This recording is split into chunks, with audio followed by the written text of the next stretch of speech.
retention, people say words like, is this a level 3, level 1, level 2 retention? And they don't always know what that means. Level 1, 2, and 3 retention only refers to the amount, and I could be wrong.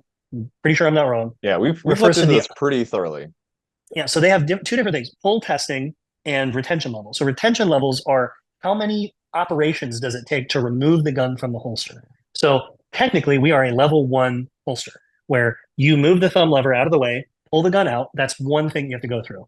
A level 2 retention is if you had to like flick a lock open, then move the thumb lever and pull it out. Level 3 would be, twist a dial, move the lever, push the thumb thing, then you can pull the gun. So those are 3 levels of retention. Mm-hmm. As far as pull testing, different holster companies do it differently, but we will be experimenting with some pull testing as well in the near future. But all of these things being said, why are we not jumping into the market with a level 3 retention?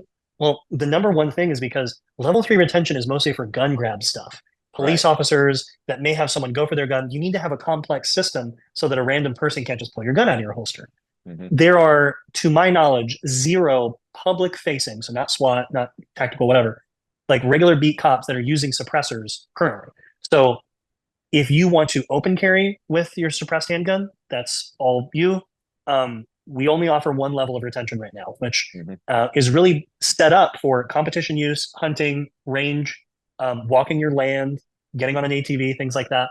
We're for a very specific use case right now. We may experiment with going into those higher levels of retention, but honestly, until there's a pretty large demand, there's, if 2 guys buy a level 3 retention holster, that doesn't make it worth our while yet.